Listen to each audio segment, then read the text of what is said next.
সেনাবাহিনী প্রধান general S Shafiuddin Ahmed রবিবার বাংলাদেশ সেনাবাহিনীর বৃক্ষরোপণ অভিযান ২০২৪-এর শুভ উদ্বোধন করেছেন।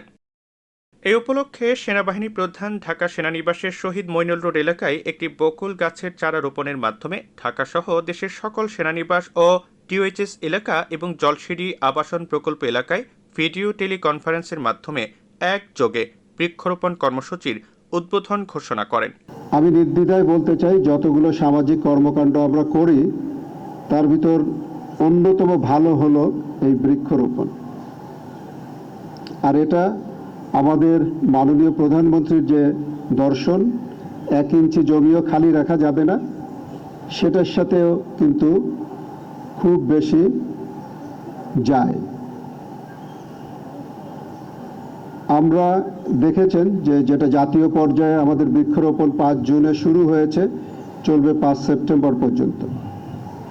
এরই ধারাবাহিকতায় বাংলাদেশ সেনাবাহিনীতেও আমরা বৃক্ষরোপণের এই অভিযান আজকে শুরু করছি। বাট আমরা কখনো এটা বলবো না যে এত তারিখে এটা শেষ হয়ে যাবে। সারা বছর আনুষ্ঠানিকতা থাকবে না, কিন্তু সারা বছরই আমরা বিভিন্ন জায়গায় গাছ লাগাতে থাকব। তবে আজকে আনুষ্ঠানিকভাবে আমরা সকল সেনানিবাস ছাড়াও ডিওএইচএস এবং জলসিঁড়িতেও বৃক্ষ লাগাচ্ছি। এই বৃক্ষ শুধু ফলজ নয়, এটা বনজ, ঔষধি সব রকম গাছের বা সৌন্দর্যবর্ধক সব রকম গাছেরই সমারোহ এটার ভিতরে আছে। প্রায় 3 লক্ষের কাছাকাছি গাছ আমরা লাগানোর জন্য পরিকল্পনা করেছি। বাট আমি নির্দ্বিধায় বলতে পারি যে এই সংখ্যা আমরা ইনশাল্লাহ ছাড়িয়ে যাব। গাছ লাগানোর সময় একটা জিনিস মনে রাখতে হবে যে গাছ লাগিয়ে এটার যত্ন না নিলে এই গাছ লাগানোতে কোনো লাভ নেই। বৃক্ষ দিয়ে সাজাই দেশ, সমৃদ্ধ করি বাংলাদেশ, এই প্রতিপাদ্যে জাতীয় বৃক্ষরোপণ অভিযান ও বৃক্ষমেলা ২০২৪-এর উদ্বোধনী অনুষ্ঠানে প্রধানমন্ত্রী শেখ হাসিনা প্রত্যেককে পরিবেশ রক্ষায় বসতবাড়ির চারপাশ ও অফিসের ফাঁকা স্থানে অন্তত 3টি করে গাছ লাগানোর আহ্বান জানিয়েছেন।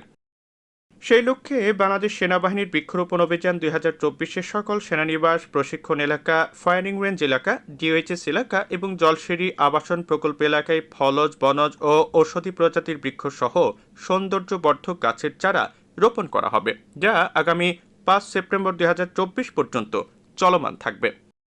দেশের বনজ সম্পদ বৃদ্ধি ও পরিবেশগত ভারসাম্য রক্ষার লক্ষ্যে সকলকে স্বপ্রণোদিত হয়ে বৃক্ষরোপণে উৎসাহিত করাই এই বৃক্ষরোপণ কর্মসূচির মূল উদ্দেশ্য। অনুষ্ঠানে সেনা সদর ও ঢাকা অঞ্চলের ঊর্ধ্বতন সেনা কর্মকর্তাগণ, জেসিও ও অন্যান্য পদবীর সেনা সদস্যবৃন্দ এবং গণমাধ্যম ব্যক্তিবর্গ উপস্থিত ছিলেন।